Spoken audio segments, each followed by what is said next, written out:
Augmented reality appears to be rather en vogue at the moment.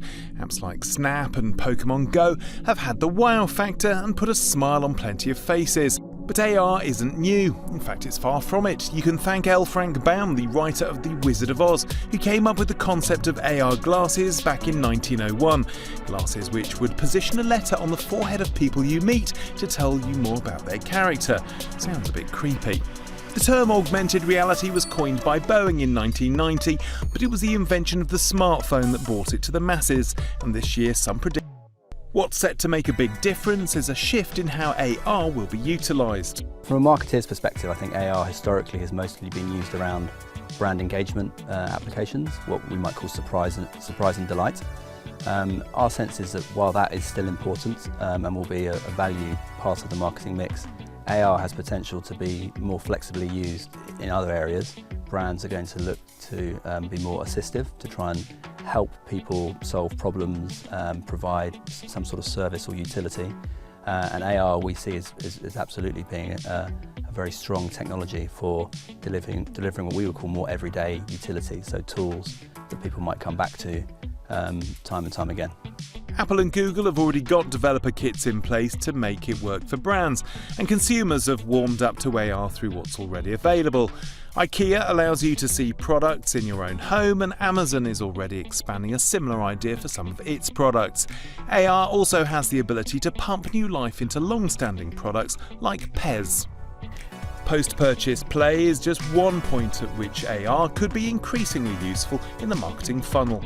If we think about the whole space of connected packaging, so taking product packaging and thinking about it as a brand's largest owned media channel, and with an always-on strategy for connected packaging, it can be about nutritional information, where's this from, what can I use this with, and that should be an always-on full 12-month calendar of content.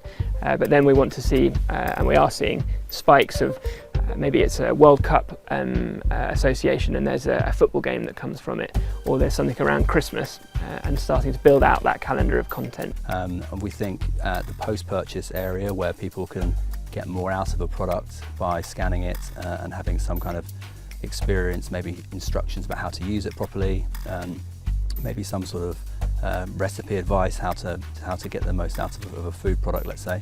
But I think interestingly we're going to see more innovation at the actual point of purchase. That hasn't really happened to date, but there's been literally in the last few weeks a series of announcements around what's called shoppable AR, particularly from Snap.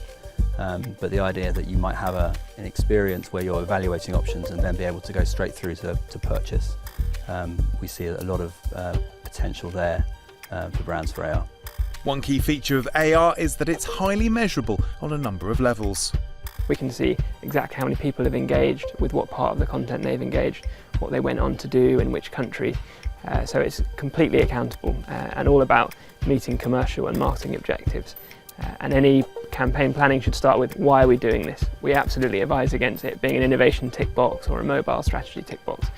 So start with the problem you're trying to solve, see if AR is the solution. It's not a silver bullet or a panacea or the answer to everything, but there are specific use cases where we've seen it can add real value.